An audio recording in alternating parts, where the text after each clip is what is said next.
Right, guys, welcome back. This is the Above Average FPL podcast. My name's Adam, and as always, I'm joined by Baker. Good evening, mate. How are you? I'm all right. Yeah. Yeah. Free hit went pretty well. Oh, Yeah. it's just one of those fantastic free hits when it's one of those free hit weeks where, firstly, I don't have a free hit chip. Secondly, Tottenham play Fulham, and thirdly, Tottenham lose. And then fourthly, like the free hit smashes it. Yeah. Yeah. It always felt like it was going to be a polarizing free hit. That was it. It just never was going to work out that equaled that. I thought it might. I thought maybe that Palace Man United game might change things in that as that was.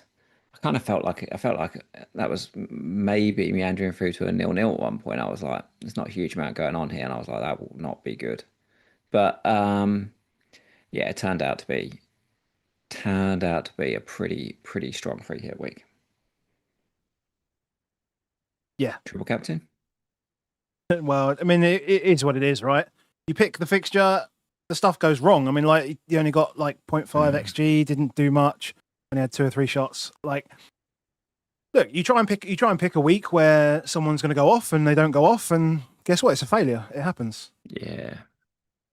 But that's what it It's is. mad though, isn't it?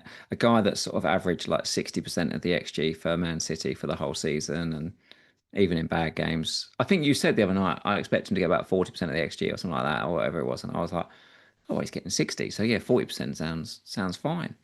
To get virtually none.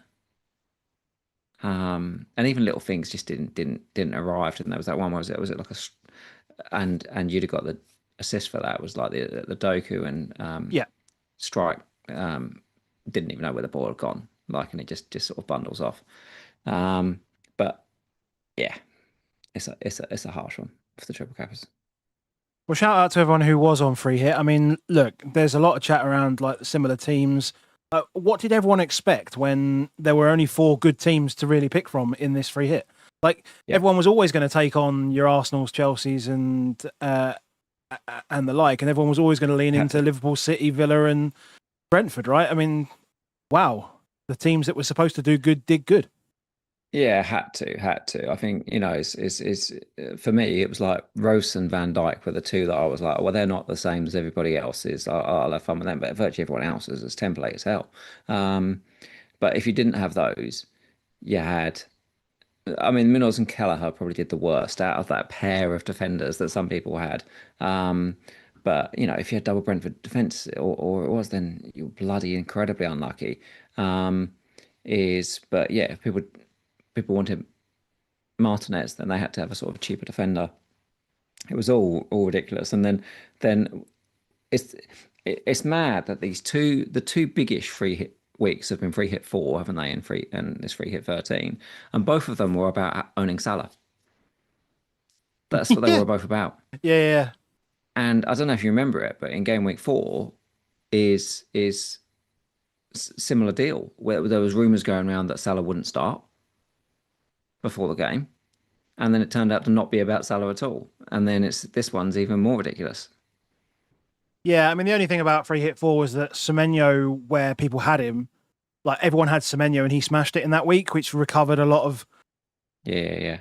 that. Whereas people who didn't have free hit were kind of relying on Arsenal defence. They were relying on Palace defence. They were relying on, if they had a chip, Haaland to smash it and be okay. And none of that happened, right? Most people would have had Mateta and whatever, but yeah. Yeah.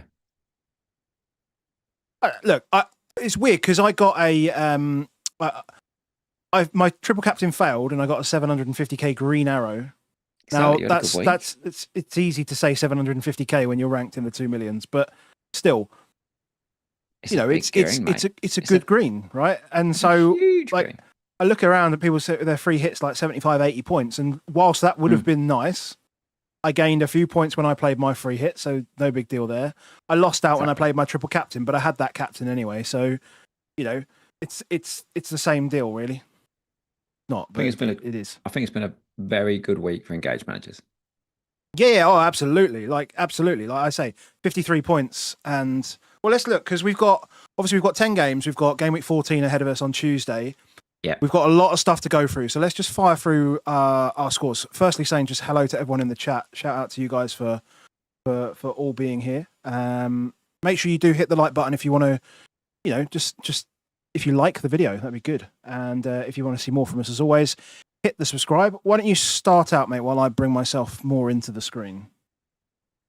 Yeah, so 73 points, taking me the highest position of the season, 267k, which feels ridiculous. 71k game week. Rose to the 1-pointer.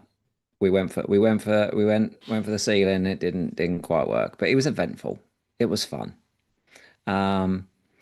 Cash, Virgil, O'Reilly, and then Reynaldo. I'd like to know how to say his name. Reynaldo comes in for Salah. All with 20 points across those four of them. We take them all. Sharda and Rogers, the big disappointments. And we knew they could be big disappointments when you've got these kind of like open play only guys. These games happen. But Foden and Gakpo come through 15 and 14 points. Massive for it. And then obviously Haaland not returning is good for me. And then Thiago with the late brace. He just relentless. A relentless boy. So Foden, Gakpo, Thiago. All nicely lined up in that screen. Maybe I'll take a little picture of that. I mean, it's and the bench is so beautifully just like red and 0, 0, 0, 0. It's like you've put, apart from obviously Salah being 14.5 million, you've put like literally everything into the starting 11. You gave yourself a buffer just in case, and it's paid off. So the minimum possible. I was talking with Praz Saturday morning because I had Virgil and I was like, nobody else is keeping Virgil. Like, why am I doing this? But I couldn't help myself. I was like, got Gakpo and Salah. They might have corner onto his head. I was manifesting it. And then I saw Praz decided to go free hit, and I saw he had it. And I went and messaged him, and I was like, "Are you keeping Virgil? Because I think I am." And he was like, "Yeah, let's." If anything, we would quite enjoy the fact that everyone hated it. But what it turned out, by pushing the budget on Virgil, you couldn't have like Mukiele. Like anything else, I took Virgil down. I had Mukiele, not Ronaldo. And yeah, it just happens to be that the only 4.0 guy ends up being a 4-pointer because he got an assist. So, because he won a penalty. Jam. Yeah. Utter jam. You take it, mate. You take it, and Dizzy Heights 260k. Well, not Dizzy Heights yet, but making your way in. I feel that's Dizzy Heights before Christmas. I'm pretty, 260 is pretty good before Christmas for me. Cool, man. So I kept Raya in goal, painting the ceiling with his 3 points. Lovely save point. Thank you very much. Richards 1 point, Senesi 2, and a problem.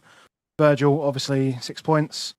Hero Bruno Fernandes with 2 assists and late adjustment into the bonus, into the top 3. Well, into 3 bonus, I should say. He was on 2. 11 DEFCON again, though. 2 weeks in a row. It's very painful. But there we go. Sarr obviously comes off injured. Saka with an assist. I've got Thiago up top. Good. And then I've got the triple threat City, which was a fantastic failure. And unlucky in a lot of ways as well. I mean, Rangers, mate. Rangers getting a bonus when he came. What did come off like 75 74, minutes? 74th minute. Unbelievable. In a 5-goal game. Yeah. So 2 Doku, 3 Rangers, and triple cap Haaland for 6.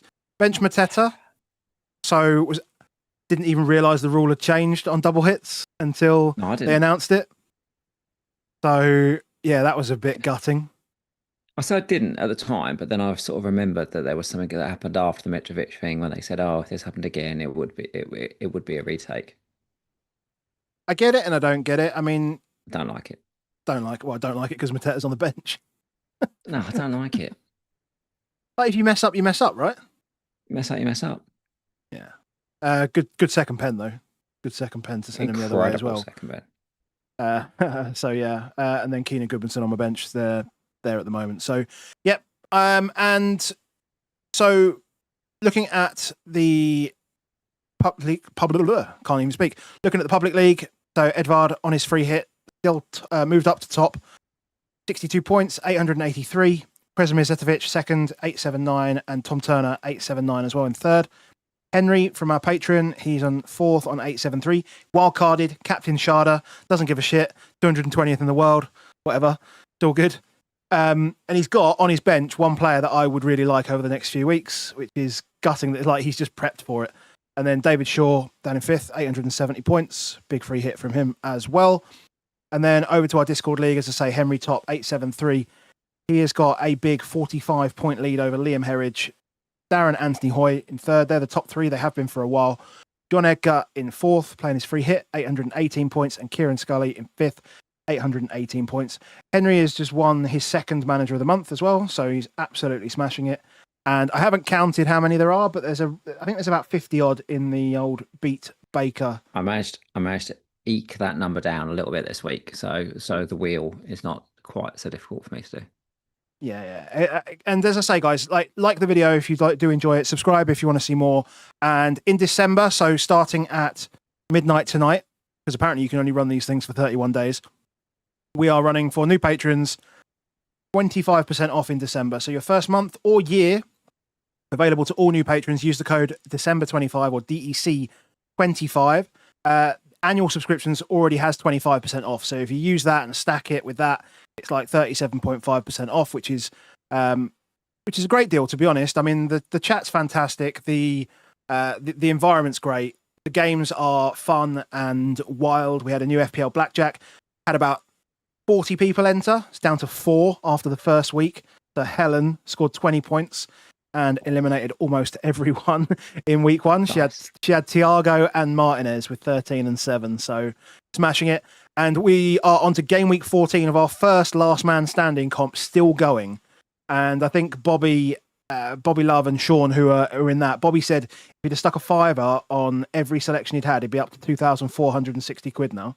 Oh. Yeah, one of those 10 to 1,000 challenges and all that sort of stuff. Yeah. He'd have done 5 to 2.5 grand if he'd have put it all on there. The QR code is on the screen, and you can go to patreon.com/above average FPL. Code is DEC25, December 25. Come and join us over Christmas. 6 game weeks. It's going to be absolute madness. We're going to be massive. You get free coasters. We're going to give loads of stuff away as well. I'm going to order some new mugs. So there's going to be all sorts of stuff going on. Mate, if someone wants to just come and take it for 1 month, look, we don't want you to set them for 1 month, but if you want to just see what it's like, then you're probably going to make out of it, because we'll send you some coasters anywhere in the world, and 6 game weeks of fun. Yeah. And shout out, obviously, as always, to Crypto Block Dan. He supports the podcast. He is I was going to say expert in the blockchain, but he's better than us at fucking FPL, mate. Yeah. When does he change his name? Yeah, it's going to be. When does he add it to this long list of FPL advisor? Yeah. Maybe I should add that in. Let's just on the fly. What is he? 20k in the world. Expert. No. Yeah, he's 20k. He's 20k in the world. We'll just add in there FPL expert in there as well. So there'll be somebody else for someone to talk crap on. But yeah, FPL expert Dan Hibel. He had 82 points this week on a free hit. Absolutely smashed it. 23k in the world, as you say. Like game week rank of like 2,000. But if you are interested in the blockchain, if you're crypto curious, then please, he's in the chat. Yeah. If you are interested in the blockchain, crypto curious, he's a fantastic guy. He works with a lot of companies, advising and investing in these companies, gaming companies, etc. You can grab some advice from him. Hubble.social/Dan Hybel, and you can 84 points. Okay, thanks, Dan. And if you join the Discord, you can come and chat to him in there as well. So, shout out to Dan. What a week, man. He's absolutely smashing it. We love it. We love to see it. So yeah, I mean, this week is a bit of like a bit of a hybrid between. We're gonna have to race. We're gonna have to race through some games. What's our takeaways? Let's just disclose our problems beforehand for this game week, because we've got 2 game weeks to get through, and then we get 5 transfers. This idea that we can just do a load of luxury stuff is gone for us, because we ain't got transfers in the bank. and now we've got to get through 2 weeks. Oh, mate, some of us have already made transfers stupidly before all this sort of crap happened as well. Surprise changes happened tonight, I think, as well. Well, that's kind of what I did last night, in truth, actually, as well, because I literally didn't have Reinders at 5-5. He went up to 5-7, missed the boat, bought him at 5-7, and then he went all the way down to 5-3. But I sold him at 5-4. So I lost 0.2 on the way up, and I lost 0.3 on the way down. So what? Cost me half a million. I've got Pope with his groin injury that needs a scan, but there's just no chance he's playing because we play Tuesday night, don't we, against Newcastle? Yeah. So you can pretty much guarantee, or you might get some news anyway that Pope's not going to be in the squad. I've got Sarr, who looks like he's just Sarr's gone. Sarr's done. Senesi? Gio doesn't play, so that's another guy, and then I've got Senesi. So that's it. That's my 4 subs, my keeper sub and my 3 subs, all gone. And then so I'm playing Joe Rodon as it stands against Chelsea. This is no, it's not Chelsea, is it? Is it Chelsea? Yeah, it is Chelsea. Yeah, I'm playing Joe Rodon against Chelsea currently as it stands, and I'm playing Dubravka against Palace. Who have got lots of Palace. I've got triple Palace. Yeah, there's lots of problems. I mean, so I've got Senesi, same as you. I've also got I don't have Reinders anymore because I sold him to Anderson. I've got Sarr. I've got potentially a minute's risk, which I knew I was going to have, right? This was it was deliberate, but I've got a minute's risk in Jeremy Doku, right? He is just a minute's risk.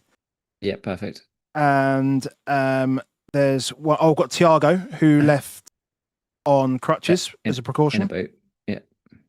And I'm playing Goodmanson against Chelsea as it stands at the moment as well. And has he lost his place? Well, maybe. James Justin started.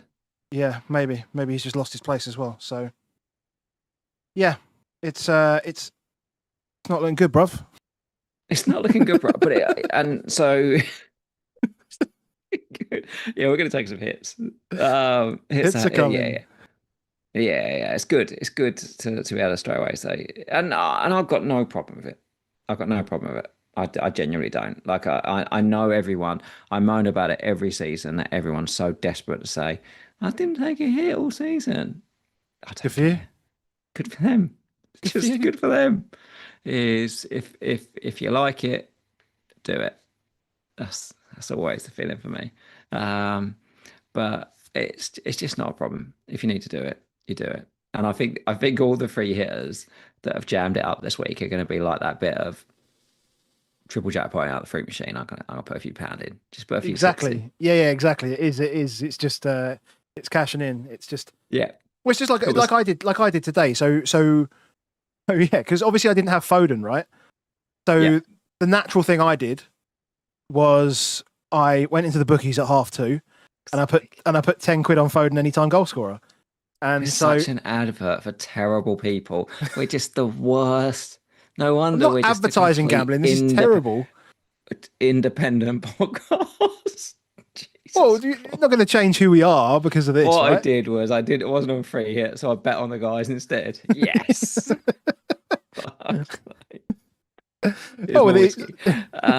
59 seconds it took, and that came in. So I went and put 10 quid on Salah to score at any time today as well, but that bet avoided. God. Oh my God! What I love is that you actually go and put it on, so you actually have a bet slip. Mate, I just can't do the online stuff because the online stuff is not real money, right? That's psychologically, like betting online is not real money.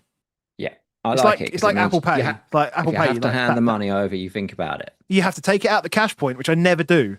Like I never take cash out the cash point. So you take cash out the cash point. So you've been deliberate. You know why you've taken the money out. Mate, deliberate. Mate, you force it. Make yourself force yourself to do it. Acknowledgements. Exactly. And it's one of those where it's like when you go to the fruit machine and the pound goes in like 4 times and it just comes out the bottom and you go, maybe it's telling me not to do it today.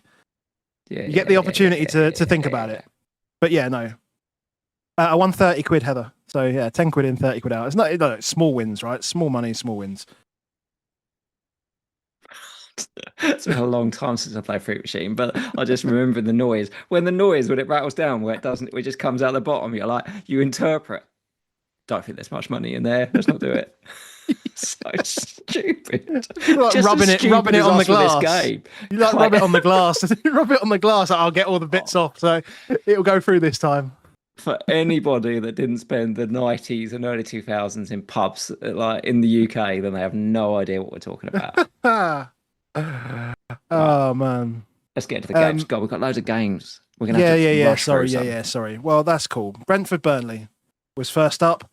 Bit of a I don't know, bit of a nothing game, and then just everything kind of happened in the last 10, 15 minutes. Pretty much like Dango was fantastic. He was really, really good yesterday. I mean, the issue is, I guess, going forward, do you really want to commit to these guys going forward on longer term? I guess, obviously before the game, the minutes read was Sharda's playing 90. The one thing that was interesting with Dango was, I don't know if you've ever looked at his minutes, but he's literally in the last sort of 5-6 games played 90, 75, 90, 75, 90, 75. And last game he played 75. So technically he was due a 90. Right, fair enough. Makes sense. I don't know why they're doing that, because they're playing week to week. It's not like they're playing every few days. But I just think it gets the thing of trying to read the minutes is that age-old thing of game state. If you're a team and you're 75 minutes in and you haven't scored against Burnley, you're going to have to change one of your front three. So you just look at it and you go, well, which is the one that's doing the least? I'll take him off. Yeah, and that just happened to be Sharda, so that's why he went off and Dango stayed on. There's some lovely happenstance here. So not only does he go, does Sharda then go off, but then obviously Thiago goes off in the 90th minute, which means that Dango goes up front for the last 2 minutes of injury time and scores. Yeah, perfect. All these things, potentially happen. And it's pretty hard to predict it. But what you can predict is that Thiago's just the boy, isn't he? Yeah. He's the only pick in this team. Can you get into the defence though? Can you get into the defence? Because after this week against Arsenal, right, their fixtures turn really, really nicely. Spurs, Leeds, Wolves, Bournemouth, Spurs, Everton, Sunderland. That's a good run. That's 7 fixtures, man. They just don't keep cleans.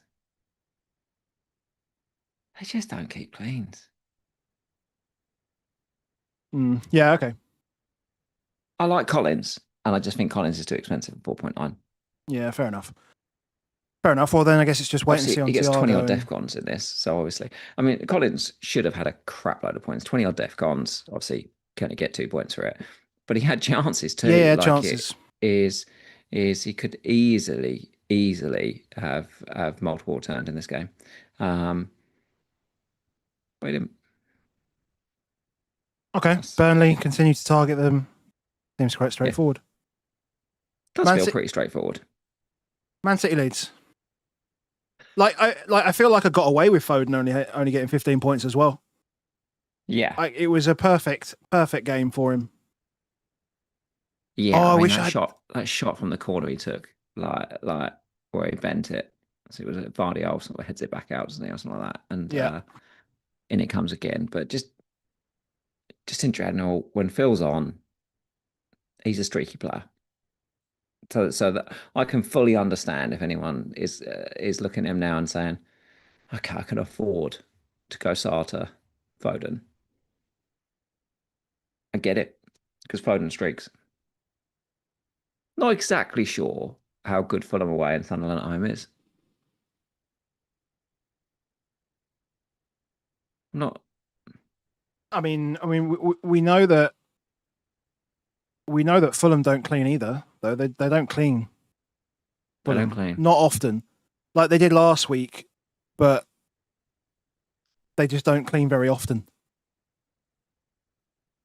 to be honest. So, especially go away from home as well. I mean, I just don't. I still think it's great fixture. So, if you have bought Foden in for, obviously if you've got Foden in, that's great, right? Fixtures are still good for City for a while until like 20 when they've got Chelsea. But yeah, it's all good. I've got to jump on a comment that Sam James has just put in the chat, which is how underrated was Vardy's jump over the third goal. Like, I can't believe there's not a huge amount that's been made of that jump. You're like, even Match of the Day showed the angle of Foden's view where he really couldn't see the goal. Well, it's because he didn't have any sight of the goal and the ball couldn't go in the goal. If Vardy didn't literally vertical leap at exactly the right time, it was an incredible jump. Yeah. Have a look. If people want to say go and look back and watch the Vardy leap. It's phenomenal for that Foden goal. But yeah, Foden when he's on, and the minutes seem very secure. Marmoush is about to clear off as well, so they need that guy that's in and around Haaland. So it's not just a short-term guy. I mean, Cherky comes back in though, and he's straight in and amongst the okay, it's really a hockey assist, but he's straight in and amongst the returns. So he's a good player. He's going to be around. He's going to be around challenging that position. Yeah, it's a lot of games. It's a lot of games. There are a lot of games. I think you can target Foden in games like this. This is why he was a perfect free hit player. But like, do you want him every week? I don't know. Not yet. I'd rather watch and see what he does against Fulham. He might be a punt for everyone against Sunderland though. Yeah. Is Calvert-Lewin back? We knew he was going to score. We knew it. You called it. We knew it. You literally called it on Thursday. Yeah. He's well, it's the same that he's been doing all season. He's a massive handful for anyone he plays up against. He just can't score goals. But if you literally give him it a few yards out, that helps. That does make life very, very difficult. I wonder if it was anyone other striker, whether they'd have just done something else. It was almost like because it was Calvert-Lewin. They thought, well, Nunes went there. He's spun it. He's lost it. Obviously, Senesi pick replacement. If you have like straight money, or you don't have enough money to go to another guy that you want to get, Nico O'Reilly just looks the guy. So much of that game, he was just hanging out in the box. He's in the box for all the set plays. He's a big lad. He's a big guy. So, he's getting in the box. He's in there for set plays. But there was a few times when they have that, because Doku is so good at retaining the ball, he doesn't worry. He's not like, oh, I better stay in cover of him, because Doku's so efficient with that dribbling. Like, he just doesn't lose that ball. He either takes the man on when he knows he can beat him, or he lays it off. So yeah, and very often one of the centre midfielders are just there to back him up anyway. So Nico can just disappear off into the box. You can see he'll just find like a Gonzalez or a Silva or whoever's playing that sort of left centre place. I think, partly that's because they need to try and make room for Haaland, don't they? So if he comes near post, then it drags a centre back, and then Haaland's just got a 1v1. So it will be used as a decoy quite often, but there'll be times. He ends up, what did he get? 0.8 XG or something like that in this game? Like, it's... We had 0.8 XG. And 0.8 XG. So, yeah, he's a fabulous pick. Will they keep many cleans? I don't know, because it feels like when you've got two centre backs and then you've got two midfielders outside them, and then you haven't really got like a solid six that drops in. Nico Gonzalez is nothing like Rodri, like nowhere near. And then the guys that are sitting around him in, whether it's Bernardo, TJ, like these guys aren't that interested in defending. Yeah. So they will get sprung relatively regularly. Like, I would not be surprised about if Fulham scored. Harry Wilson's on it. Wouldn't be surprised at all. But straight there then. I'm going to pull the Band-Aid off time. Yeah, Band-Aid off time. We're our own worst enemies, like in a number of different ways. I think on the pitch, off the pitch, everything's just, we're our own worst enemies. Now, a lot has been said about how often Tottenham manage to fill the box, and we fill our own box well. But what that does lean to, like, we know that Frank is a big quality of chance guy, right? That's kind of his sort of mantra. We saw it at Brentford with the quality of, he wants to create big chances and he wants to prevent big chances. Big chances generally occur in the box. What happens is teams shoot more from outside the box, and if you have more bodies in there, you can have more deflections. And we may just be getting unlucky, and we may just be part of this unlucky run of all these deflected shots and whatever, and people scoring goals from the edge of the box. But people are still choosing to shoot, and I think the less said about the Vicario goal, or the Vicario error, the better. But at the end of the day, keepers make errors. When I saw that, and obviously he's made an error, and the fans in the ground are absolutely screaming, the first thing I thought of was Neuer for the third goal in the week. I was like, he's one of the best keepers in the world, and he's just come out and looked like an absolute amateur. Like, keepers just make mistakes sometimes. So it's a bit over the top. But I think the thing that hasn't helped him is he's recently called out Spurs fans. Of course. So when you've recently, and it's that whole thing. If you call someone out, you know what I mean, you're open. Yes. You are open. Yeah. And yeah, it's pure. We could do a whole pod on this, to be honest. Could do a hop on this. I mean, nobody wants to, but the question is, should you target us? And because Newcastle tomorrow night, and we are terrible at Newcastle, so should you be targeting Tottenham? If you got the luxury transfers, definitely should be moving on Newcastle guys. If you want someone that's going to do a back post run to either Udogie, Spence, or Porro, and his initials are B and G. I think Bruno Guimaraes over the next few weeks is fantastic. I think it's a great entry point. I really do. I think if you've got someone like a Dan Burn already in place, you've got Dan Burn, haven't you? I've got Dan Burn.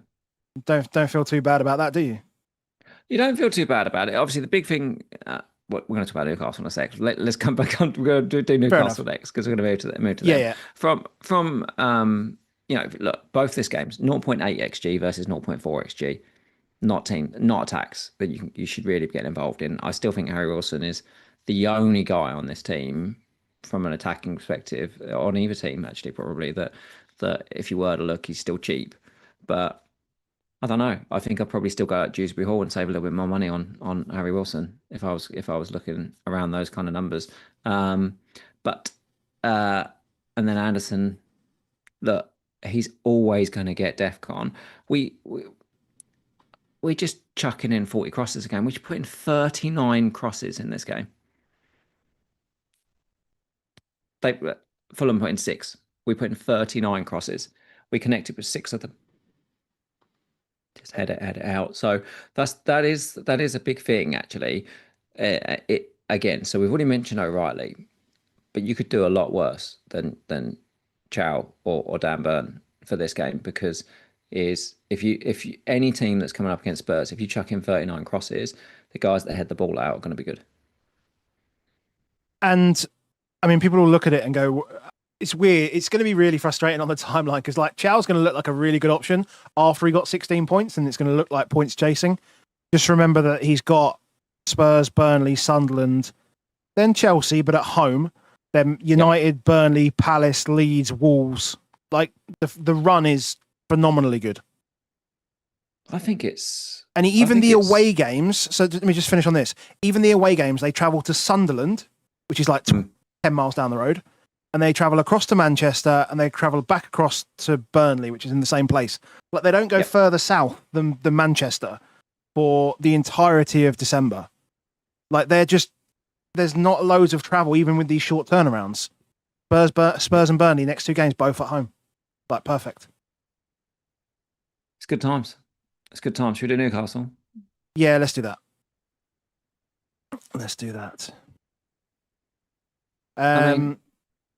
So we've got a formation change, which is important, I think, for a number of two things. And it's not even really a formation change because it's just a shift in personnel. I had a cough. Yeah. But Livramento and Hall play. Yeah. Livramento, I'm assuming now, is just in. Like Kraft as the understudy, and Kraft's had injury and he's out for a bit. So he's as nailed as nail can be. But what I think this makes this really good for is Chow and Burn. They're the best centre back pairing.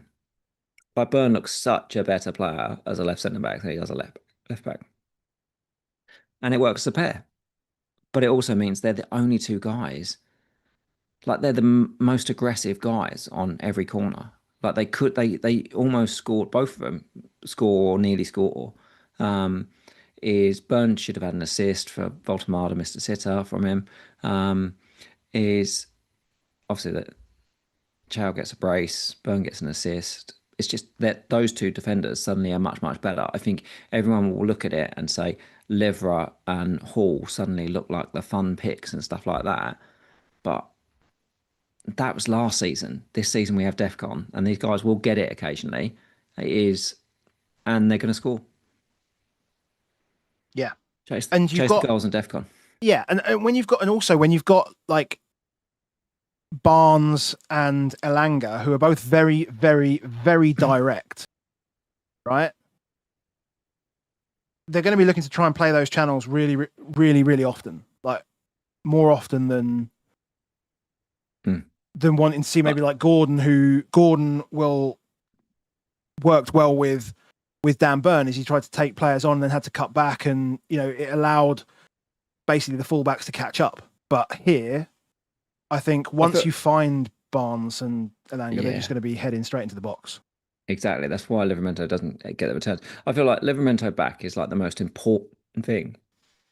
But also, I think Livramento is the worst FPL asset in this entire team. Like, in real life, incredible. Never from FPL. I'm coughing away here. What about your boy, Michael King?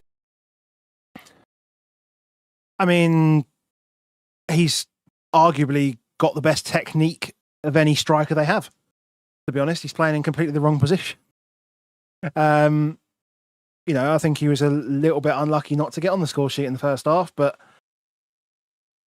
look, he's 4-5, he's cheap, he can spike, and sometimes Everton can get smashed, right? That's just the way it is. That's the way it is with these defenders. You shouldn't underestimate, obviously, that 10 men that they had. Obviously, not only does it take a lot out of them more because they played Monday night and they had 10 men, but then they go and play again 5 days later and they haven't got Garner. I just noticed I was drinking this, that Eddie's managed to stick loads of stickers over my water bottle. Very good and great work. That's what I've got on there. Sounds like your free hit, mate. Yeah, they just looked all at sea. I mean, that Voltemada goal, everyone's concentrating on the finish. I couldn't stop looking at how much space. I've never seen that much space for a striker. I've never seen it. Like when Elanga was going down the right, you were like, he's literally got a 20-yard circle around him, and he's 20 yards from the goal. Like he could literally do whatever he wanted. It's like anybody can be relatively composed when they've got. It's like a training exercise to an extent. It did have signs of Tottenham coming up to half time in seasons gone by where they just weren't bothering, almost like they've been shell shocked and they just weren't bothered. They just like get us to half time or whatever, and it was just lazy. For me, the KDH goal is the goal of this game, not the Voltemada goal. Like the Voltemada goal is just a fun finish, but he had all the time in the world. The KDH turn and goal is just in touch. Is just incredible. Yeah. So good. He's proven to be fantastic. You can play him in any game at 5.0. Yeah. Wouldn't put me off by Michael Keane. If we talk about this, hey, I'm selling Senesi, I need to go cheaper, do some stuff. I still think Michael Keane is you just feel like he's going to get DEFCON in much, much more games than he doesn't get it. He can always score. Really good boy. Sunderland versus Bournemouth. Just back on it. Oy.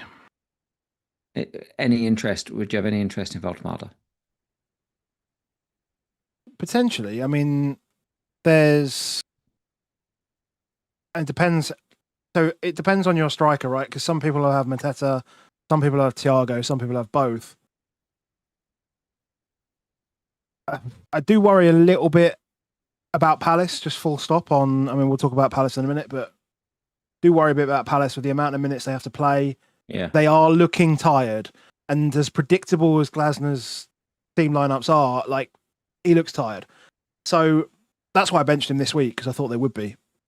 And he wins. He scores 2 penalties, so cool. Thiago, if obviously, I had we don't Pedro, know. Voltemada would be the guy I go to this week. Yeah, that seems... If I had the transfers, didn't have the issues, I had João Pedro in my team, I'd rather have Voltemada home to Tottenham than I would João Pedro away at Leeds. Yeah. Yeah, I would as well. Yeah. Thiago's wait and see, and then you need money. So. And then you need money. Enzo Lefebvre? Enzo Lefebvre versus Chispa Hall is definitely a conversation, but he's fully on it now. Baller. Reminds me a little bit. As I was watching Sunderland, there's actually quite a lot of Arsenal in Sunderland, I think, in terms of how they play. Like, you have that part where Traore very much is the tricky winger that stays on that side, that plays the Saka role, high usage, you use him out there. And it just means that Lefebvre can do that thing like Trossard, where it's like and if you think about it, if Trossard had penalties and guaranteed minutes, we'd all buy him. Yeah, you're probably right. We would. Probably all buy him. But then also Trossard plays for Arsenal and not for Sunderland. But he's not 5 million quid. No, but Trossard's only like, was he 7, 6.5? Yeah, but that's what I'm saying. But in terms of positionally, you should think of him as that similar guy. Is that he's likely to pop up with goals, and he's even more likely to pop up goals if he's on pens. Like, it is kind of they're working it in a really good way that enables him. I mean, they've even booked Xhaka, like the old ex-Arsenal boy, to be like, oh, okay, I can just mirror that part of the midfield. But it's that kind of shape of how they're playing, where these guys out wide, and then the set plays of what they do. So I still can't forgive him for the leggings, though. You can forgive him for the leggings. Whether he wears them, where he doesn't, they're good. But both of them, Chispa Hall of Fame, whichever one you like both. But other than that, well, Bournemouth created plenty. Semenyo was a couple of centimetres away from double digits. Literally centimetres away from double digits. It would have been an assist, the Evan Nilsson one, though, wouldn't it? Because it would have been an own goal. Yes, it would. It wouldn't have been a goal. It was still an assist, but it'd been 2 assists. Well, yeah, I suppose 2 assists, probably a bit of bonus, maybe. Well, maybe not actually. Yeah. The amount of goals there. You still like, hey, I've got him, but you still want to see a bit more in terms of shooting. You still want to see some big chances for him. If you look at this here, this is one of those old things from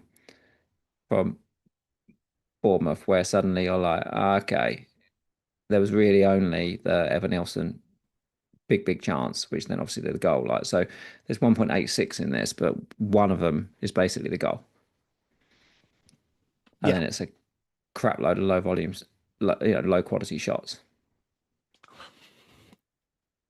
Yeah, but that's not unlike Bournemouth in some respects. Like, they have players that do like to chance their arm. Like, we know he's obviously been working on it or whatever. He said he was, but Semenyo does like shooting from just about everywhere. Well, they have Tavernier and they have players like Cliver. Like, these guys all just fire on sight. They do love it. It's one of those ones where you start to question whether there might have been a bit of lies in this stuff. Do we start believing stuff that we don't really necessarily believe? He goes on a hot streak. We have to ask. He knows he's going to get asked it. So when he gets asked it, well, I did some work on my breathing. And you're like, was it? Or do you just hit a hot streak? Do you know what I mean? Are we going back to low shot volume, well, high shot volume, low quality again? it's just worth keeping an eye on. I'm happy to own him for the next week, but I also am looking at him and saying he's quite a lot of money in my team. Because we also don't know if he's still got the pens, do we? After to have smashed one in, you're like, just take the next one. Yeah. Yeah, but then he probably just calls rank, right? Just pulls rank on that. Like he's on pens until he's not. But Kluivert is on the pitch. Kluivert, comes on for the end. We don't really know any of that stuff. Yeah, true. True. Right, we've still got 5 games to go in our team and game week 14 to look at. Well, we are sort of looking at 14, but Arsenal, Chelsea, Crystal Palace, Man United. This is the big one. Crystal Palace, Man United. So Sarr's out. Sarr's out, yeah. That's obviously a huge issue for a lot of teams. Not that he's done anything, so I think people are quite happy to try and move him on. He's going to want, even if he's semi-fit or anything like that, like he's going to be absolutely fuming that it was a relatively innocuous challenge as well. And yeah, just kind of fell on his ankle. It was a bit weird. You called it a Twitter overreaction initially, didn't you? Well, he's still he stayed on the pitch. Fine. Even when he went off, he looked a bit like, why am I taking me off? Like he didn't look like frustration. Now some people look upset where it's like oh no, I know I'm done here. He looked more like, why are you doing this? Yeah. So I thought that him going off, there was still a fair chance it's going to be all right. But Glasner seems to think very much otherwise. So Bumo is very highly owned. Highly owned, and has now had back-to-back ones.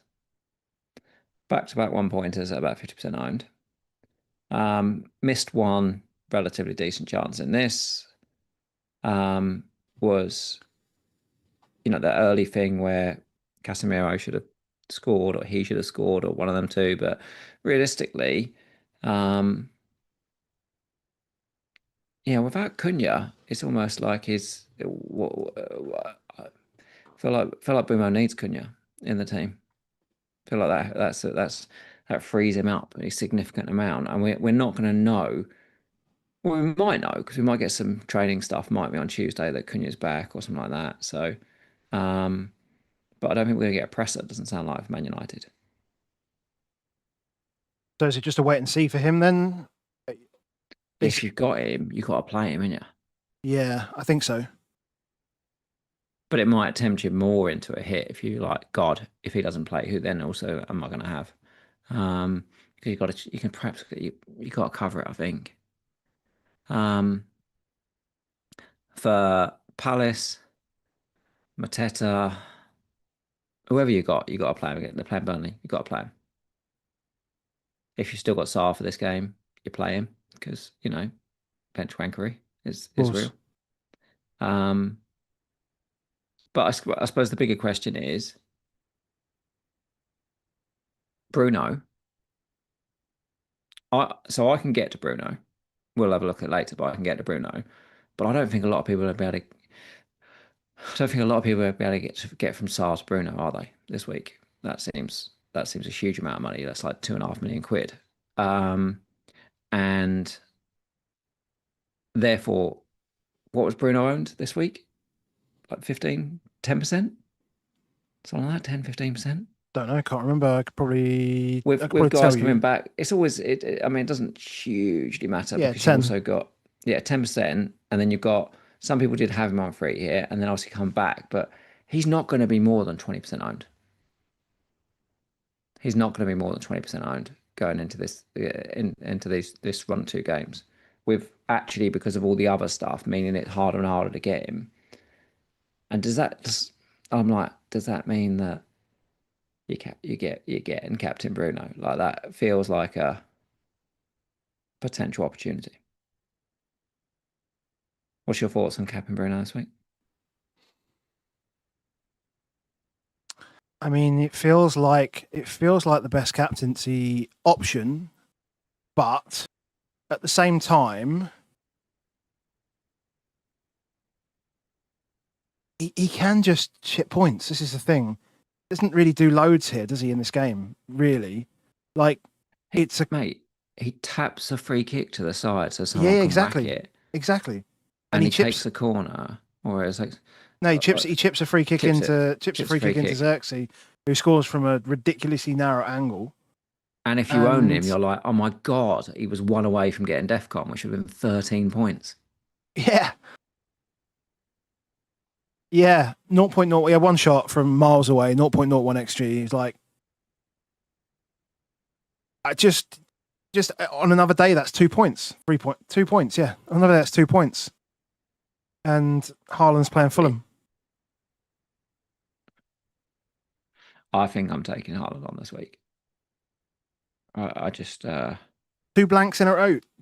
He hasn't scored in 2 games, mate. When was the last time he didn't score in 3? I don't usually like the fixture at Fulham. I just don't usually like it. Small pitch syndrome stuff. Small pitch syndrome, yeah. It always feels it. I always just think Marco Silva, he can do numbers on people. This is crazy. We're talking FPL, by the way, and chat is talking about F1. What are you doing? Well, they do. Anyway, so Bruno Cap, I'm not sure. I'm not sure about Bruno Cap, to be honest. I'm not sure. First game of the game week versus last game of the game week. Man United cap versus Man City cap. It's nervy. It's nervy if you take it on. It's nervy as hell, but I think it's a good pick. I think it's a good pick. Should we, for those, like, you haven't got Boomer, have you? Is it too late? No. I think it's too late now. Too late. 2 weeks. That's all you get from him. It's not enough, and I need to move money to make it happen as well. So it'd be a -8 for Boomo. No thanks. I just think. But can you cap Boomo? Is that enough? Because like he's still getting the chances, right? This is the thing about him. Yeah, he is still getting the chances. So he is. Well, let's move to some other because the opposition. So let's stick with Man United, and their opposition's West Ham. So Liverpool, West Ham. Okay. And West Ham, Paqueta as now. I mean, that was just the most comical thing I've ever seen. They just kept pulling away, just kept coming back. Yeah. And obviously, the ridiculous part is for me, who's owning Van Dijk and Gakpo in this game, because obviously no Mo Salah, is every time we come back, I'm like, yes, come back again, yes. And then when he came that third time, I was like, he's done it, he's gonna get it, yay! It looks dodgy. The problem is, because everything that's happened, it looks so dodgy when he gets a red card for that. You're like, what are we doing? Yeah, I know what you mean. But look, no Paqueta is a problem. It is a problem. They've got, old guys up top in Wilson and Fulkrug, 3 games in a week. I don't think 3 games in a week is particularly kind for this team.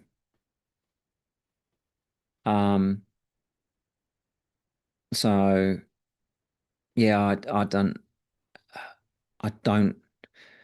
do not dislike either a Bumo or a Bruno cap. I think it's easier right now to trust Bruno still than it is Bumo. I mean, Bumo's still on. He's still got one side of those corners. Set pieces can be a problem for West Ham. Weren't here. Bruno does take the other side. So maybe. Yeah. Maybe. Yeah, Dan Banks says no Somerville. Like, I think it's a really big game for Man United. They're at home. obviously the problem is if we just go, oh well, yeah, but they just did that against Everton with 10 men and ended up being crap. But I also think no, whatever we can see on Cunha, like if Cunha's back as well, just feel like the whole thing will click. And that would push me quite strongly towards a Man United captain.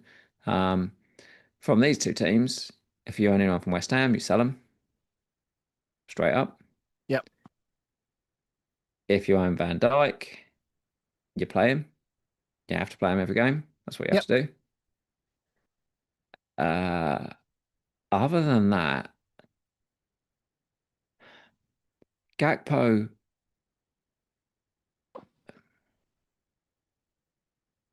You can buy Gakpo. I was going to say he was the pick. He was the pick from game week 12, wasn't he? But can you buy him now? Is it? I mean, the fixtures are still good for ages, right? I think Gakpo becomes a situation where if you own Bumo, you're going to look at where that money goes. And there's a Foden, there's a Gakpo, there's kind of all those guys where you're looking at them and thinking they could be good. The thing with Gakpo is you kind of, if you want to do it, you want to do it now. Sunderland, Leeds, Brighton. Yeah. I mean, obviously Gakpo plays 90 here. I mean, what do we think the deal is with Salah with 2 weeks to go till AFCON? Or with a week to go until AFCON, really, isn't it? Or a week and a half. I wonder if that convenient release of 2 weeks beforehand suddenly is going to get accelerated. Yeah. Because structurally, I think with Szoboszlai having played right back for a few games this season and having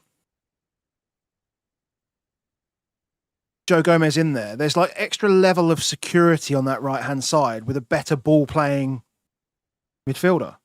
And Salah was doing a lot of defensive work, which he's not very good at doing in the past few weeks. So why would you change it? I mean, like he might just play him in this next game because Salah plays this next game, but I think it just becomes that same thing that we've been talking about, which is they're a hot mess. Yeah, we don't know what formation. We don't know what formation they're going to play in any week. We don't know which personnel are going to play, and that spreads all the way to Mo. We don't know. We don't even know who's going to be on pens potentially if Salah's not one. When Salah goes to Africa, like we still don't know these things. Like, got to be Isak, surely. Like, you think so? Surely, I would if you had to go meet pen share. But we all talked about for years that McAllister should just have the pens over Salah because he's better at them. There is that. So we don't know. Szoboszlai obviously takes them for his national team. You know what I mean? Is like the first pen that's taken will change everything for how we see about Liverpool. I just think it's still just a hot mess that I'm like, no, not doing that, baby. Yeah. Okay. We've got to talk about the other potential captain option, I think, that's got to be Saka, surely. Yeah. So Arsenal won, Chelsea won. Stupid question, but red card? I must admit, it's one of those ones where it's like, I wouldn't have been happy with it if I'd never seen a replay of it. Like, if I'd never seen a replay of it, as it happens in real time, I'm like, I'm not expecting a red card. And then you go, oh, I see the replay of it. Oh, I think that's a red card. Yeah. And you're like, well, isn't that why we brought VAR in? Because it gives you those extra pair of eyes to look at stuff. But then my brain starts questioning myself of like, is that right? Is that wrong? You know, how is it? Because there's I'm like, where does mechanics sit into it? Because the one thing is like, you know, where like his foot presses down on it and his foot's able to pull round because it's not pressured. Do you know what I mean? Like you can't pull your foot round in terms of the biomechanics of it if you've gone over the top, as it were. You just break, as it were. So then you're like, okay, do we need to get Do we need to start getting physios in the VAR room to say, like those Twitter physios guys to say that actually could have caused this sprain and therefore it's definitely reckless or definitely dangerous? Isn't it weird that we have these guys that are making decisions of reckless or excessive force? Did you hear, by the way, the cheer because they said excessive first before, and as soon as he said the word excessive, the crowd went. The crowd go absolutely just wild. Understand the they terminology. Knew that term. I mean, I just saw it and just thought it was a red, just like straight up, like just one of the clearest red cards I've seen. Replay. Yeah, on replay. Yeah, but on replay because on replay. Yeah. But it's not even like all subjective on replay. It's like as soon as I saw it on replay, instantly it was like red. Ouch. Yeah. Missed it. Because he takes an extra step, which I thought the first time he'd slipped, which I think is different. Yeah. Like if he slips, fine. No. But it's weird because he takes an extra step and then he goes into his.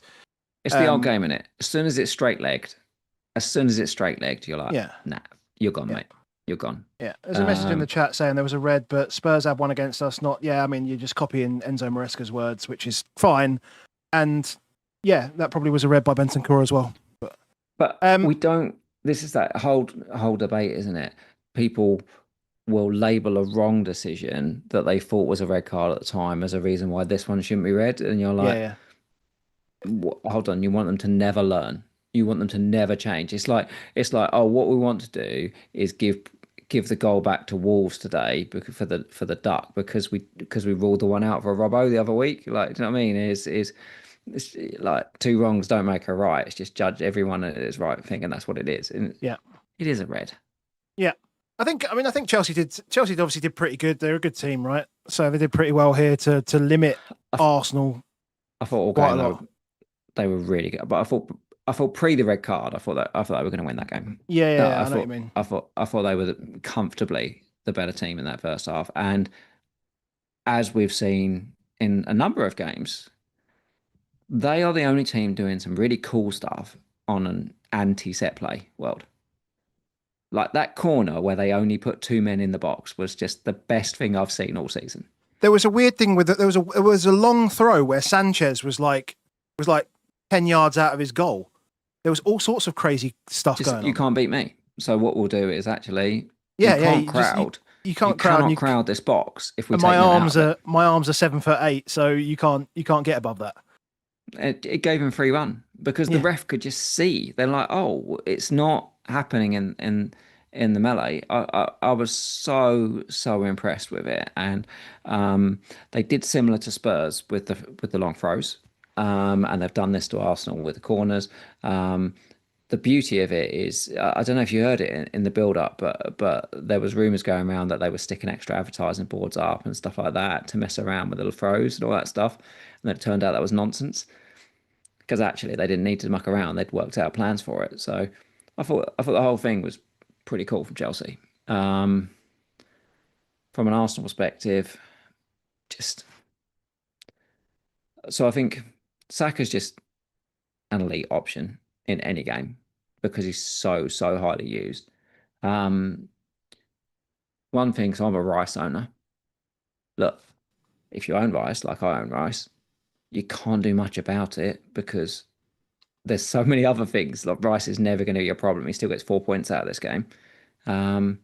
But he, because what might happen is with Odegaard back, is if the game's not going the right way, you take Zubimendi off, you stick Rice into the 6, and you put Odegaard and Eze as two twin 8s in front of him. That could happen again. That could happen, multiple times. Now you'll probably almost always get DEFCON if it happens, and you've still got the set plays, blah blah blah. But one of the things that people have liked about owning Rice recently is he's having shots and stuff like that. He was nowhere near the goal today. No, I mean that goal stems actually, I think, from Cucurella getting booked earlier on in the game as well. Like he makes 2 or 3 stupid challenges, right? And that means he has to give Saka 2 yards. Yeah. And so when he turns him again, it was an easy finish. James, I was going to say something. Oh James yeah, and Chalobah, they're both good picks, but they're not cheap. Chalobah he's just an all-action hero, and he scores goals. But James's delivery is just phenomenal. Feel like you can trust him. You also feel like I'd like to see him play 3 times a week as we now get into this very busy time. And I don't know. I just don't see myself going there with Reece James over, say, Nico O'Reilly. Maybe you should be in the conversation though. Maybe you should be. Fixtures are just a bit challenging over the next 10, really. They're still not terrible though. No, I mean, away Bournemouth should be okay, but away Newcastle and Villa, and then away City in there as well. It's not. I just think you need to go a bit further out. Let's say for like suddenly you're like these. I guarantee it when we're playing a chip later on down the line. Either the bench boost. Well, yeah, everything apart from triple cap. If they had a double game week, I'll be all over Reece James. Yeah. Everyone's going there. The propaganda. We'll tell you now. Game week 14. As soon as those chips come back around, Reece James's name is going to be everywhere. You are right. Between now and like 24ish, whatever, there's just not enough good games. Just not enough runs of good games. Yeah, exactly. Yeah. I think it's clear the difference as well that not having Gabriel and Saliba. Who'd have thought it? Missing your first 2 choice centre backs makes a difference to the way you play football. Shock. As we know very well. But yeah, I thought Mascarin and Capier were fine, but they're just not Gabriel and Saliba on the ball or anything like that. Because that is really important. That's a really important note. One for me, because I don't own any Arsenal defence right now, and I can afford to get Timber for Gabriel. Timber for Senesi, sorry. But secondly, is Thiago, obviously. You know, if it turns out Thiago is okay and it was precautionary and he's absolutely fine for midweek, I think that might save me a transfer.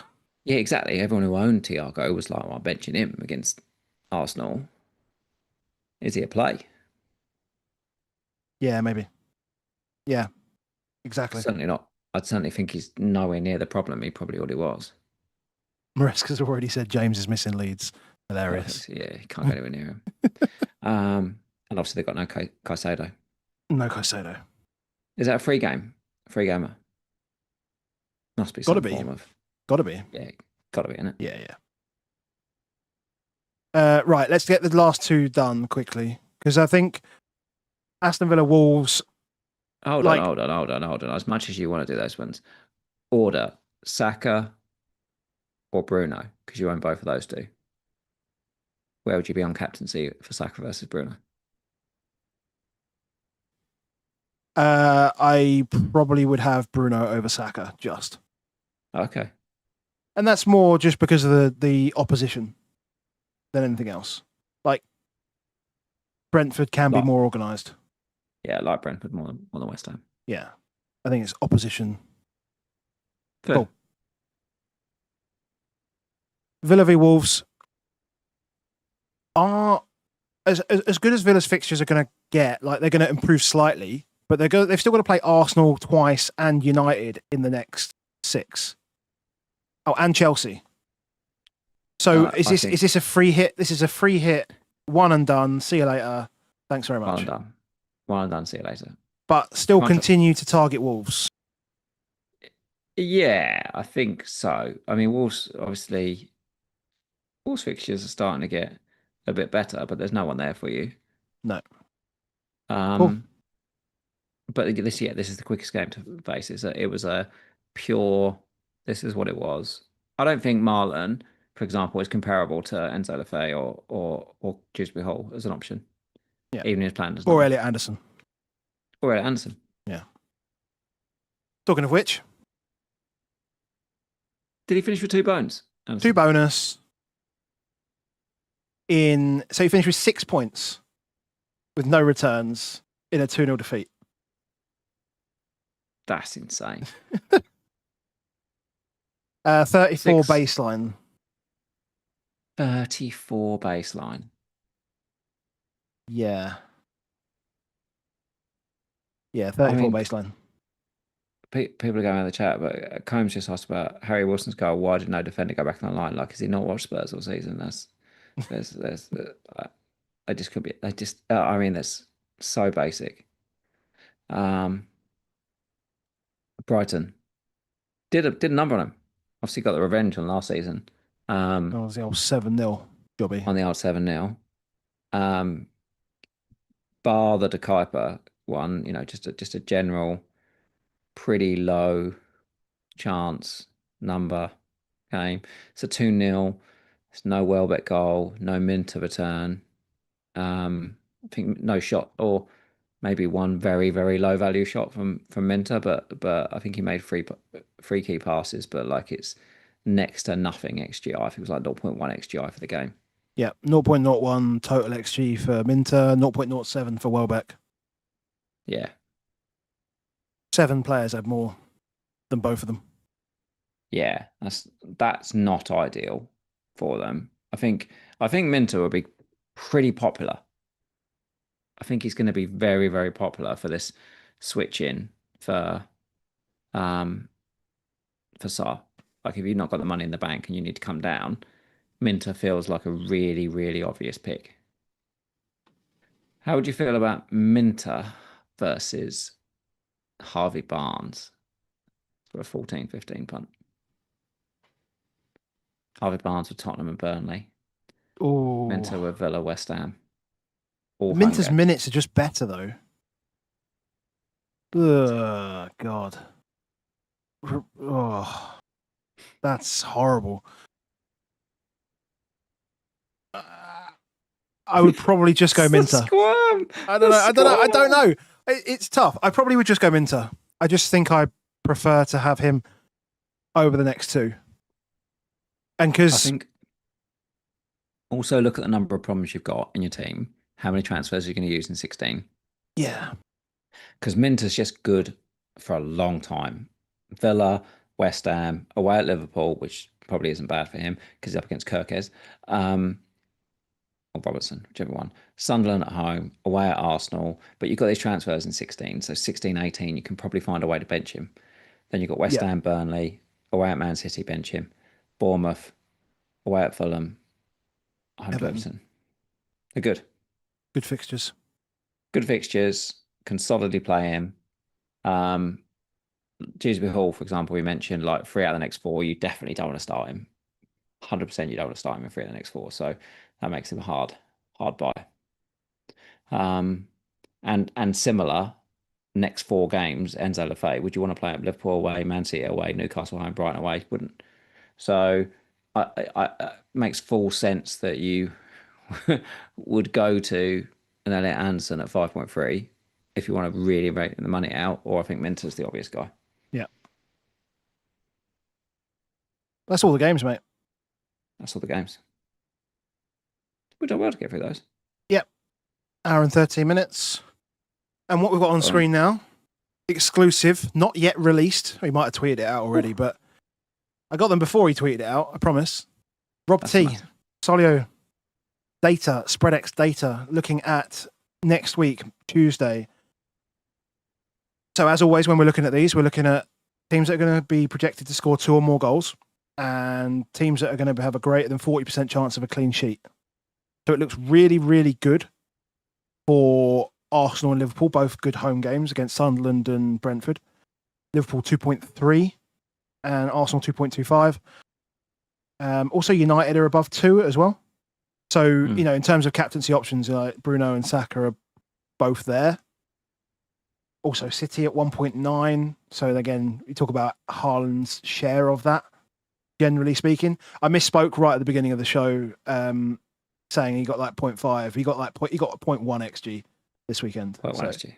Yeah. So he didn't get anything. And then also Newcastle 1.8 at home to Tottenham. Really high. I mean, they often bag 5 past us. So. This is true. I was going to say, the amount of 5-goal drubbings at St James's Park I've seen on the TV, because I've never been to St James's Park, is beyond absurd. Even in the season when Leicester won the league, they were getting relegated, I think. And they beat us 4-0 with 10 men on the last day of the season. Like, this is how bad it is when we go to St James's Park. It's just every single time they score 4 goals. We don't travel well there. everyone has to go out there, or get hotels and stuff because evening games at St James's Park, getting back, all that stuff. Fans are dead, and the fans just won't want to go after the last few weeks. Like it. Not only that, normally it's like if you get a Saturday evening in Newcastle, like it's a weekend for the fans, right? Yeah. This is a Tuesday night, like Jesus Christ. Tuesday night. Yeah, this is a flat night for a Tottenham fan. So they're good ones to target, but obviously, yeah, this is why I think, can you take on Haaland? You definitely can. You definitely can. Man United, Arsenal, you want guys from these teams in attack. You can look, they're not going to be 100% owned. You can be if you're the safety guy and you want to go, I'll just take my Haaland 150%, 160%, 170% owned, and do that stuff. But there's definitely an opportunity if you want to dial up your risk this week on those guys. So I like it. I'm not 100% convinced of whether it be Saka. And a lot of it depends on whether I would buy. I would have Saka over Bruno, 100%. It's whether I'd have Bruno over Saka. For those people, TTII just said in the chat, would you free hit this week? It's a pretty good week for it. Still got it. Gives you a few days to think about it. Gives you a few days to work out what you want to do. Gives you only 1 week to get through if you've got a lot of problems. Yeah. And again, you've got 4 really good teams as well as City as well. You've got the pick from Newcastle, City, Arsenal, United and Liverpool. I think even in this week, I would avoid Chelsea out of those 5. Yeah. Like I just lean into those 5 I would. I've spoken about because you can get into Newcastle quite cheap as well. And Chelsea have got the squad more than anybody else. So if anyone's got Enzo, Pedro, those guys, you're like, I'm not sure they're playing. What they're going to do. Gittins and Garnacho and all these guys, they're all coming in. Exactly. Palmer can get some minutes in. Guiu's getting minutes. Maybe. All of those things, whether it's be Tosin rather than Fofana, I bet you it is. You know what I mean? Did you say Palmer? Play. Sorry. Did you say Palmer? There's also Palmer's back. Yeah. So Palmer's back. I might have missed you saying that. There's loads. Estevao probably give him some more minutes. Maybe give Neto a rest. There's so much stuff, but midweek there could be all sorts of rotations. So picking the guys that you kind of know are going to play. Feels the right one. The only thing on Bruno actually is I messaged you to say, is he injured? Because the last 15-20 minutes he seemed like he was struggling, and the last few minutes he just went up front because he couldn't run, so they just literally stuck him as like the number 9. But there was one moment where there was like a challenge for the ball, and it was the wrong side of him, and he went to sort of like put his leg out and he couldn't do it, and I was like, is his groin gone? Is he like struggling, or is it cramp? Is it something? So someone saying in the chat it was just a kick, so it might just be just a little impact thing or something like that. It doesn't. He did a pretty big interview on MUTV. I've only found the like Portuguese transcript of it, which translated to try and see whether I could find anything in it. There's no mention of any problems. So the fact that he did an interview for it, the fact that he stayed on the pitch afterwards makes me feel all pretty calm on it. But I think I'd like to see. Yeah. I think I'd like to hear that he's all right. I wouldn't mind seeing some training pictures from him. But yeah, midweek rotations like Saka. Would it surprise you if Saka came off on 65 minutes or so? Yeah, because they've got. I would say Madueke, and they've got all sorts of stuff in the midfield as well of people that because they've got Marino, Gyökeres is obviously back now, and Odegaard's coming back now. Yeah, there's loads of opportunity for them to rotate up there as well. But we got a quote. We got a quote, Amram. It was a kick. I was shouting at him because we make a substitution in the end. He needs to talk to the bench, but he said it was just a kick, so everything's okay. That's an Amram quote. And I wouldn't expect Bruno to want to come off the pitch at any point ever. I don't know. Yeah. So yeah, it's all good. All good. So I don't own any Arsenal defence. You own Raya, 50% owned. 50% clean sheet percentage. 50%, yeah, 50% clean sheet, 100% owned, 50% clean sheet. Well, it drops to about 80%. If Saliba misses another game, then it drops to about 80%. So we're losing bits off it. I can't see them rotating anybody if Saliba's out again. I think they have to keep playing Calafiori and Timber if those two are out. Obviously, Martial's they need to keep there. They need to keep some continuity in that back line. Like they can't just rip it up completely. Calafiori came up at half time, didn't he, for Martial in this one? That's another thing, though, isn't it?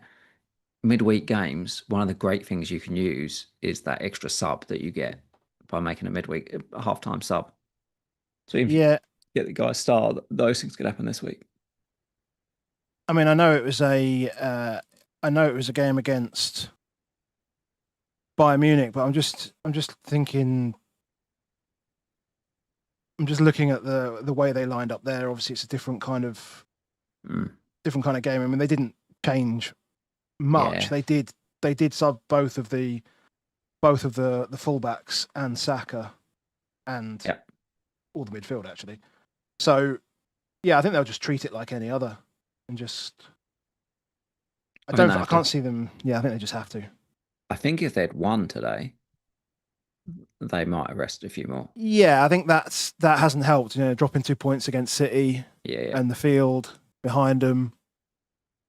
But there's plenty of opportunity for good defences here this week. I don't think we've ever seen such a week with so many above 30. Maybe not, but you've got Liverpool, Palace, and Arsenal above 40, most of which people own. Most of which people can make a whole defence out of. And then you've got Bournemouth, who now you can't because Senesi's done himself in. But if you've got a Newcastle defender, if you've got a Forest defender, if you've got a Man United defender, a Chelsea defender, a Man City defender, all those guys have all over 30% predicted clean sheet this week. It's all good. It's all good. Do you want to look at? We spoke about a lot about all the picks during the review anyway. So do you want to just look at teams? The bad part is that Leeds and Burnley, who most people have got like a defender from one of those, their fifth defender, have got terrible fixtures this week. So or Sunderland. So if you've got a Mukiele, if you've got an Esteve, if you've got a Roden, if you've got a Goodmanson, they're all under 20%. Thanks for including me there, mate. That's a problem for this week. If you've got Anderson, 15%. If you've got Senesi, 0%. 0%. Even Keane on 23% chance at Bournemouth. Yeah, it's not fun. Not ideal. Van der Ven, 16% chance for clean. That's the thing. There's some good, but there's some quite highly popular guys that are just not so good. So let's talk about your team. Where you're at? So I'm here at the moment. I have Raya, Richards, Keane, and Virgil as my back four. Bruno with the captaincy armband on there. I don't know whether I actually put that on there. Maybe I did. Sarr, Saka, Doku, and Elliot Anderson, who I bought in for Reinders last night. As I say, I was just fed up of his price going down, and Anderson's a better pick from now anyway.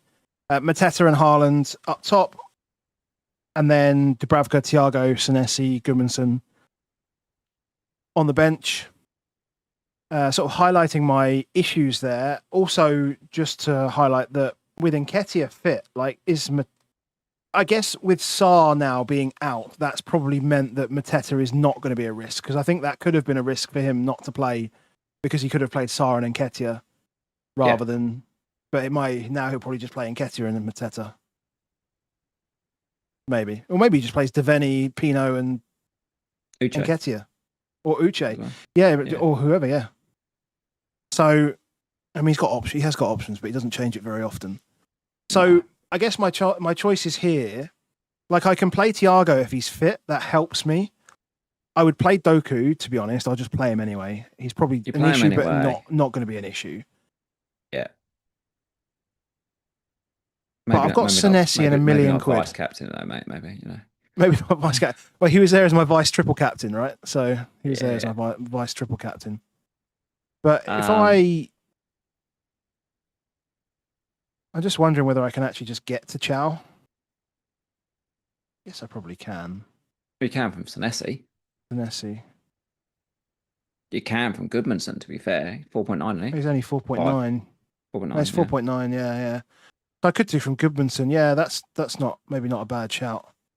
But then I'm then really looking at, if I do that, I've just got so much money that I'm not going to play every week at the moment. I've got no dead spots. Whereas Goodmanson still feels like a dead spot, and I'm just basically upping my... Yeah. And if Palmer suddenly just comes and hits and stuff... Oh my God, then... I just don't need... I need to be able to... Well, if that happens, then Mateta just becomes Guiu, I guess. Yeah. And then we just move on, which is probably likely anyway in the next few weeks. Yeah, and that frees up Haaland in place. Yeah, exactly. So that just gives me 4 million just to... What do I get? 8.1? What's his selling price? I think there's no issue with selling Senesi this week because... Right, he's missing the Everton game. Then next game's home to Chelsea. Next game's away to Man United. So you're going to be gutted. You're not going to be wanting to play him. I know he's going to get DEFCON in those games, but they're not. You don't really want to play him in those two games. Now you could always bring him back in 16, and it'd be cheaper because people would have sold him by then. Or bring him back in in 17 when he plays home Burnley and Brentford. But Brentford away in 18, is that a good fixture? Chelsea away again in 19. Arsenal in 20. Tottenham in 21. We'll have a new manager by then. Brighton, Liverpool. I think he's okay to sell Senesi. I think it's more than fine. So I think in your position, if you were going to take a hit, then I'd be more tempted to say, take Senesi out, because then you've still got Goodmanson to cover Doku if needed. Yeah. There's someone saying Goodmanson's going to drop tonight, which is going to be fun. Just it's fine because he's 4 million, so if he's 3.9, then who cares? No one cares. Yeah, just leave him. I think he's just dead at this point as a spot. Yeah. So that's where I am at the moment. Sarr will obviously come out. Well, that's the thing, because Sarr has to come out, right? So I have to make a transfer. Otherwise, I'm playing Goodmanson.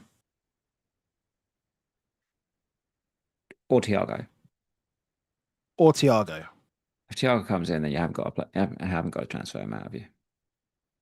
But if you were to take him out, Sarr, so you got what, £7.5 million?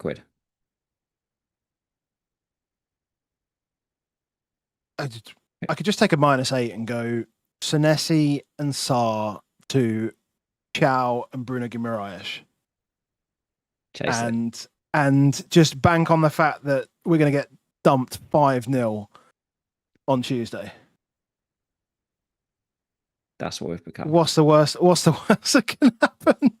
The worst thing that can happen is Tottenham turn up and my transfers fail and we get some points. I'm doing it for Spurs, mate. Let's move on to you. Do it for Spurs. So I haven't made a transfer yet. I have 1.7 in the bank. My team, as it stands, I've put Sarr and Senesi on the bench. I haven't moved Pope into the bench yet because, hey, we're waiting for this scan. You never know. It might be okay. So I've got Pope in goal with Dubravka potentially home to Palace. I suppose Dubravka's slightly better maybe than he was if Sarr's out. Then I've got Richards, Virgil, Burn, Roden. I've got Rice, Semenyo, Bumo, Saka. I currently got the captaincy on Saka. And then Haaland, Mateta. So I'm happy with the front six. I'm also happy to play Richards, Virgil, and Burn this week. It'll be that Roden position that I'd want to take out. And I kind of have two options. I have a option one, which was my pre-going into the game week where I expected to be, but that's because I assumed I would have Sarr for this week, which is that I would do Senesi to Timber. So Senesi to Timber, Means my only real thing is that I'm playing Dubravka over Pope, probably this week. But gets me back into that Arsenal defence. Don't have huge rotation risks. I mean, Timber's probably the biggest rotation risk I've probably got there for midweek. Gives me Rodon as at least one bench option if I need it. So that's available. That's my available. My alternative as a replacement for Sarr, which I've been looking at, is I can get Sarr to Bruno. The way I can do that is I can sell Pope. And I'd have to sell Pope down to Verbruggen. Which would mean is I have 4.4 Verbruggen and 4.0 Dubravka. That's a hit. It's -4. I don't know that I mind it. I'm going to go so far to say I quite like it. We talked last week about how keepers have become almost like a dead spot of just not getting us anything. And I'm like, can I have a really low amount of money in my keepers to enable me to spend money out on the pitch? And this is a way that I do that. I end up with a 4.0 defender, a 4.2 striker, a 4.0 keeper, and a 4.4 keeper. So I really just drained the hell out of those, and I'm effectively across those 4 spots, I'm lower than what you could make a game week 1 team with. But I like 0.4 in terms of what I purchased all these guys for. That feels quite fun. I quite like it. It means if I want Senesi back, I can use him as my 4th defender wherever I need to. I might even then still do the week after Senesi to Chow, and then have Burn and Chow versus Burnley in the week after. It's a really strong squad, man. But it's strong because I've ripped the shit out of everything else with it. But is Verbruggen really 4.4? 4.4. Yeah, I was looking at it thinking, why don't you just go Kelleher? But yeah, I suppose, and like the rotation's really good with Dubravka, so you could have him. You have Dubravka at home to Fulham when Verbruggen plays Liverpool, and you have Dubravka at home to Everton when they play Arsenal.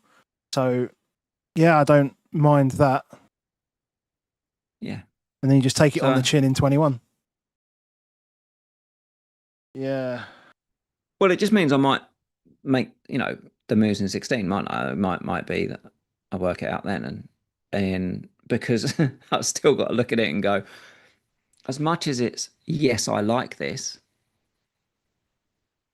50% chance of clean Arsenal, and they're 80% owned.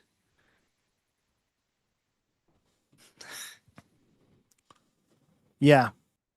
And the other half of people have Thiago as well. So you're not going to forget that. So you can't really win. Well, no, they don't. Thiago will go back to about 10% owned next week. Don't forget, he was on every free hit. Wildcard, free hit. Yeah, true. Yeah, but I mean, it was okay. Yeah. So this is where you want to lean to. You think? No, I think I'm going to go the Bruno hit. You're going to go this way. And probably cap him. Just to add up the spiciness. I'm taking a hit, and then I captain Bruno Fernandes. Why not? Love it. I love it. Let's call it there, mate. Free hit gave me about 500k this week. I'll just give it back next week. Yeah, exactly. You're playing with house money. What I mean, taking on Haaland in the same week as taking on Arsenal defence, that is icky. That's some big numbers to take on. Take on Haaland and take on Arsenal defence in 1 week. You'll be fine, mate. You'll be fine. Just need your own players to hit, don't you? Exactly. I'm still exactly. I'm still not sure on that captaincy because I don't trust as much as I do trust Bruno to tick along. I don't trust him. I just don't trust him in the week that I need him. No. I get that because he's playing deep. So I don't know whether I can back that. See, maybe I would probably prefer... It's weird because I said Bruno over Saka, didn't I? But that's really just a fixtures thing. Who plays on that left-hand side for Brentford? Coyote's off the right. Who plays off the left? They muck around with that quite a lot. But Hickey... Yeah. That might be fine, you know. Yeah, he's... Saka's still like Saka was down on there as my captain. Saka felt like the initial one for it. I would like to hear a little bit about how's the health stuff. Timber goes up tonight. I'm gonna let that roll because I can still buy him if not. So all those other guys are not going up or down in the next few days. So that means also I can wait till Tuesday, and I will. Yeah. Someone said in the chat, Goodmanson going down. I don't think he is. Don't think he is. Probably tomorrow. Who else? He might have been one of these guys that looked like they were because of free hit as well. There's been a lot of that for Gazy stuff. Yeah. So yesterday and today, it's quite difficult for the guys predicting because everything's reverting back to where it was, and some people are moving stuff around. I mean, I haven't had a look and seen what kind of transfer moves have been made by the world as it is, but I wonder actually. Transfers in Thiago, ton of them. Foden, Timber, Munoz, Eze, Voltemada, loads. The guys that scored. Yeah. Senesi, Gabriel, Paicedo are the guys that are going out, funny enough. And Semenyo as well. Yeah, the guys that haven't scored are going out and all got injured, and the guys that have are coming in. Gal, Bruno G, O'Reilly. That's how it works, mate. That works. That's the game. Tuesday deadline. Yeah. Tuesday evening deadline. First kickoff is at 7:30. So 7:30. So it's 6 p.m. deadline in the UK. Yikes! That's not going to be fun. Never idea. But I guess better for some than others. What are we doing? We've got a similar turnaround. Well, we've got a Saturday deadline this week, haven't we? So are we back Thursday, I guess, to do the same sort of thing? I think we'll have to. Cool. Do you have anything else, mate? All good, mate. All good. Cool. See you in the week. So a reminder to everyone in the chat, thank you very much for joining us. Hit like on the way out if you would be so kind. Make sure you subscribe if you want to see more from us. Shout out to Crypto Block Dan. Shout out to all of our patrons, who I will be shouting out everybody that joined in November. And remember, there is 25% off Patreon. If you want to join us in December, use the code December25, DEC25 for 25% off your first month or your first year. Thank you very much for joining us, as I say, and we'll see you later. See you later.